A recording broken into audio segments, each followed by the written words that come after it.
YS Jagan పై TDP నాయకులు విమర్శలు గుప్పించారు. స్వాతంత్ర దినోత్సవంలో జగన్ పాల్గొనకుండా అహంకారాన్ని చాటుకున్నారని విమర్శించారు. సజ్జల రామకృష్ణారెడ్డి చేత జెండా ఎగురవేయించారని మండిపడ్డారు. ఈ సందర్భంగా జగన్మోహన్ రెడ్డి రాష్ట్ర రాజకీయాలకు అర్హుడు కాదని టీడీపీ నేతలు ఆరోపించారు. స్వతంత్ర దినోత్సవ వేడుకల్లో మాజీ ముఖ్యమంత్రి జగన్మోహన్ రెడ్డి తాడేపల్లి పంపులో ఉండుకొని కూడా తన పార్టీ కార్యాలయంలో కనీసం జాతీయ జెండా ఆవిష్కరణ సభలో పాల్గొనలేదంటే నీ అహంకారం, నీ యొక్క దౌర్భాగ్యమైన పరిస్థితి ఏ విధంగా ఉందో ఒకసారి అర్థం చేసుకోవచ్చు. అహంభావం. లక్షలాది మంది స్వతంత్ర సమర యోధులు పోరాటం చేసి సాధించి ఇచ్చినటువంటి స్వతంత్రం రోజు కనీసం జెండా ఆవిష్కరణ కూడా నువ్వు రాలేదంటే, ఇంట్లో ఉండుకొని జెండా ఆవిష్కరణ కార్యక్రమంలో పాల్గొనలేదంటే నీకు ఎవరిపైన ద్వేషం?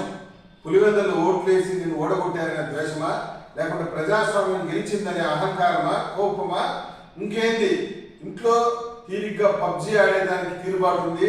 ప్రెస్ మీట్లు పెట్టి గంటలుగా ముఖ్యమంత్రిని, ఉప ముఖ్యమంత్రిని, లోకేష్ బాబుని తిట్టేదానికి తీరుబాటు ఉంది. కానీ దేశం కోసం ప్రాణాలు త్యాగాలు చేసి అమరవీరులు సాధించి పెట్టిన స్వతంత్రం రోజు జెండా ఆవిష్కరణ కార్యక్రమంలో పాల్గొని ఒక సెల్యూట్ కొట్టేదానికి కూడా నీకు తీరుబాటు లేదంటే నీ పతనం స్టార్ట్ అయింది. జగన్మోహన్ రెడ్డి, నీలాంటి వాడి ఆంధ్ర రాష్ట్రానికి ముఖ్యమంత్రిగా పనిచేసేందుకు సిగ్గుతో తలదించుకుంటున్నామని కూడా ఈ సందర్భంగా జగన్మోహన్